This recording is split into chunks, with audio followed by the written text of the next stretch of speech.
नमस्कार दोस्तों, मैं विश्राम स्वागत करता हूं अपने YouTube channel the earth classes में। और इसके अंतर्गत हम कक्षा 10th के सामाजिक विज्ञान की पुस्तक का अध्ययन कर रहे हैं, जिसमें उसका फर्स्ट चैप्टर स्वर्णिम भारत प्रारंभ से 1206 ईस्वी तक का अध्ययन कर रहे हैं।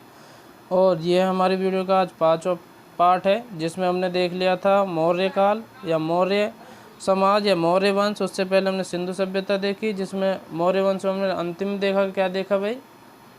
अशोक महान और मौर्य काल की प्रशासनिक व्यवस्थाएं, मौर्य समाज। अब इससे आगे हम अध्ययन करेंगे। उससे पहले जिन व्यक्तियों ने हमारा चैनल सब्सक्राइब नहीं किया है, सब्सक्राइब कर लें, बेल आइकन दबाएं और अगर हमारी वीडियो अच्छी लगे तो लाइक शेयर करना न भूलें। तो प्रारंभ करते हैं। हमने वहाँ देखा कि जो मौर्य साम्राज्य था उसका अंतिम शासक कौन था भाई? बृहद्रथ था। कौन था? बृहद्रथ। कौन था भाई? बृहद्रथ। अब बृहद्रथ की हत्या किसने की थी भाई? बृहद्रथ की हत्या किसने की थी? पुष्यमित्र शुंग ने की थी। किसने की थी? पुष्यमित्र शुंग ने की थी 185 ईसा पूर्व। कब की थी भाई? 185 ईसा पूर्व बृहद्रथ ने। और बृहद्रथ की हत्या किसने कर दी थी भाई? पुष्यमित्र शुंग ने कर दी थी और शुंग वंश की स्थापना की थी। अब उससे पहले हम थोड़ा शुंग वंश को देख लेते हैं कि शुंग वंश की आखिरकार उत्पत्ति कहाँ से हुई।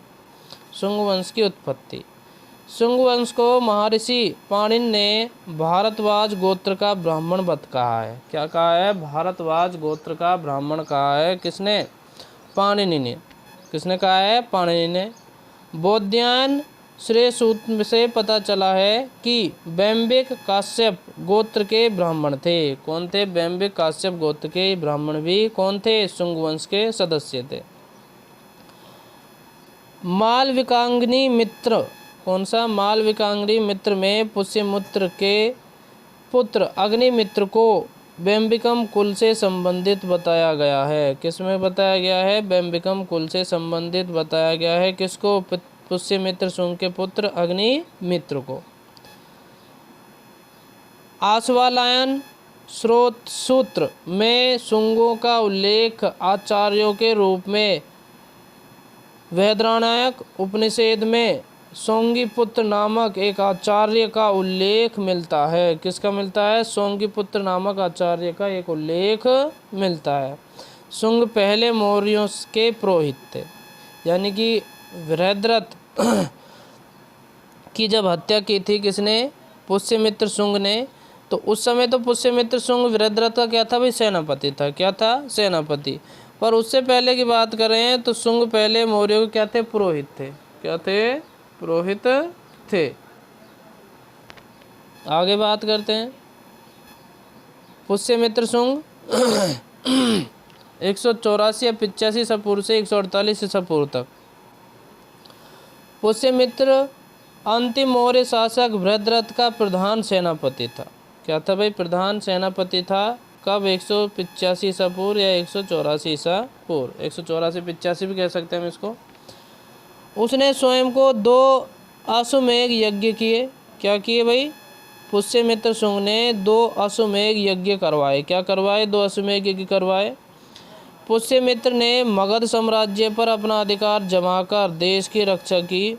वहीं दूसरी ओर देश में शांति और व्यवस्था की स्थापना कर वैदिक धर्म एवं आदर्शों की, जो अशोक के शासनकाल में उपेक्षित हो गई थी, पुनः प्रतिष्ठित की। इस कारण इसका काल वैदिक पराक्रमी और वैदिक पुनर्जागरण का काल भी कहा जाता है। यानी कि हमने देखा था अशोक का जो समय था वो बौद्ध धर्म के प्रचार में बीता। क्या बीता? बौद्ध धर्म के प्रचार में। तो वहाँ वैदिक धर्म को क्या कर दिया था? हटा दिया था। पर पुष्यमित्र शुंग ने वापस वैदिक धर्म का प्रचार प्रसार किया, इसलिए इसे क्या कहा जाता है? वैदिक काल का प्रतिक्रिया अथवा वैदिक पुनर्जागरण काल कहा जाता है। अब यहाँ पर हमने देखा जो अशोक थे उनके द्वारा 84,000 स्तूप बनवाए गए थे, वो पुष्यमित्र शुंग ने तुड़वाए थे। पतंजलि के महाभाष्य, मालविकाग्निमित्रम, अयोध्या लेख, हरिवंश पुराण में 2 अश्वमेध यज्ञों का उल्लेख हुआ है। कितनों का हुआ है? 2 अश्वमेध यज्ञों का उल्लेख हुआ है। यानी पुष्यमित्र शुंग ने 2 अश्वमेध यज्ञ करवाए और वो करवाए कौन से महर्षि से? पतंजलि महर्षि से। किससे करवाए? पातंजलि महर्षि से करवाए। शुंग वंश का नवा शासक भागभद्र था। कौन था? भागभद्र था। इसके शासनकाल के 14 वर्ष में तक्षशिला के यवन नरेश, किसने? तक्षशिला के यवन नरेश एंटियालकिड्स का राजदूत हेलियोडोरस उसके विदिशा स्थित दरबार में उपस्थित हुआ। कहाँ हुआ? विदिशा स्थित दरबार में उपस्थित हुआ। उसने भागवत धर्म ग्रहण कर लिया तथा विदिशा बेस नगर में गरुड़ स्तंभ की स्थापना कर भागवत विष्णु की पूजा की। किसने भाई? भागवत ने, या भागभद्र भी कह सकते हैं। उसने गरुड़ स्तंभ की स्थापना की। तो हम पूछ सकते हैं गरुड़ स्तंभ की स्थापना किसने की थी भाई? भागवत ने। भागवत धर्म का प्रचार किसने प्रारंभ किया? भागवत ने। और भागवत धर्म किससे संबंधित था? विष्णु से संबंधित था। शुंग वंश का अंतिम शासक नरेश देवभूति था। कौन सा था भाई? देवभूति या देवभूमि भी कहते हैं। उसके आमित्य वसुदेव ने उसकी हत्या कर दी। देवभूति की हत्या किसने की? उसके आमित्य मंत्री वसुदेव ने की। और कणव अथवा काण्य वंश की स्थापना की। किसकी? कणव अथवा काण्य वंश की क्या की भाई? स्थापना की। यहाँ हम देखते हैं कि जो शुंग वंश का साम्राज्य था वो कहाँ तक फैला हुआ था। इसमें हम देखते हैं भाई उज्जैन तक। उज्जैन कहाँ पड़ता है? मध्य प्रदेश में। इधर आ जाते हैं हम भाई, महाराष्ट्र का क्षेत्र आ जाएगा, पश्चिम बंगाल, छत्तीसगढ़, झारखंड, असम, अरुणाचल प्रदेश होते हुए बिहार और उत्तर प्रदेश तक। ये सारा क्या था भाई? शुंग वंश का साम्राज्य विस्तार था, साम्राज्य फैला हुआ था। जिसका अंतिम शासक कौन था भाई? देवभूति था। कौन था? देवभूति, जिसकी हत्या किसने की थी? वसुदेव ने। और कब की थी? लगभग 73 ईसा पूर्व। कब की थी? लगभग 73 ईसा पूर्व। और किस वंश की स्थापना की वसुदेव ने? कण्व वंश की स्थापना की। किसकी की भाई? कण्व वंश की स्थापना की। इसके बाद हम बात करते हैं सातवाहन वंश की। सातवाहन वंश को हम क्या कहते हैं भाई? आंध्र वंश कहते हैं। क्या कहते हैं? आंध्र वंश कहते हैं। जो कहाँ पर? गोदावरी व कृष्णा नदियों की घाटियों के बीच में स्थित था। कहाँ पर था? गोदावरी और कृष्णा नदियों के बीच में था। सातवाहन वंश का संस्थापक सिमुक था। कौन था भाई? सिमुक, जिसने सातवाहन वंश की स्थापना 60 ईसा पूर्व की थी। और कब तक चला ये? 240 या 250 ईसा पूर्व तक चला। सातवाहनों का इतिहास सिमुक या सिंधुक के समय से प्रारंभ होता है। कब से प्रारंभ होता है? जब उसका संस्थापक बना तभी से उसका प्रारंभ होता है। वायुपुराण का कथन है कि आंध्र जातीय सिमुक ने कण्व वंश के अंतिम शासक सुशर्मा की हत्या करके तथा शुंगों की बची हुई शक्तियों को समाप्त कर पृथ्वी पर शासन किया। लास्ट में हमने पढ़ा था कि भाई कण्व वंश की स्थापना वसुदेव ने की थी। और वसुदेव शुंगों का क्या था भाई? आमित्य था। और शुंग वंश का अंतिम शासक देवभूति था। तो देवभूति की हत्या किसने की? वासुदेव ने। किसने की? वासुदेव ने कण्व वंश की स्थापना की। और सुशर्मा कण्व वंश का अंतिम शासक था, जिसकी हत्या किसने की थी भाई? सिमुक ने की थी। और कहाँ? और फिर किसकी स्थापना की भाई? सातवाहन वंश की स्थापना की। सिमुक ने लगभग 23 वर्ष तक शासन किया। कब तक किया? लगभग 23 वर्ष तक शासन किया। कण्व वंश के अंतिम शासक सुशर्मा की हत्या करके सिमुक ने सातवाहन वंश की स्थापना 28 ईस्वी में की थी। सिमुक को सिंधुक, सिसुक, सिप्रुक और वर्सल भी कहा जाता है। सिमुक के बाद उसका छोटा भाई कृष्ण राजगद्दी पर बैठा। कौन बैठा? कृष्ण राजगद्दी पर बैठा। सातवाहन वंश के प्रमुख शासक सिमुक, सातकर्णी, गौतमी पुत्र सातकर्णी, वरिष्ठ पुत्र पिलुगमा तथा यज्ञ श्री सातकर्णी आदि थे। ये क्या थे भाई? सातवाहन वंश के प्रमुख राजा थे। कौन थे? राजा। सातकर्णी प्रथम ने सातकर्णी सम्राट, दिक्खनापति तथा अप्रतिहत चक्र की उपाधि धारण की। सॉरी यानी कि सातकर्णी था जो सातकर्णी प्रथम ने एक तो सातकर्णी सम्राट की उपाधि धारण की, किसकी? सातकर्णी सम्राट की। दूसरा दक्षिणापथपति, दक्षिणापथपति की उपाधि धारण की। तीसरा अपृथहत चक्र की उपाधि धारण की। सातवाहन वंश का सर्वश्रेष्ठ शासक गौतमी का पुत्र सातकर्णी था। कौन था? गौतमी पुत्र सातकर्णी था। वेणकंटक नामक नगर की स्थापना गौतमी का पुत्र सातकर्णी ने ही की थी।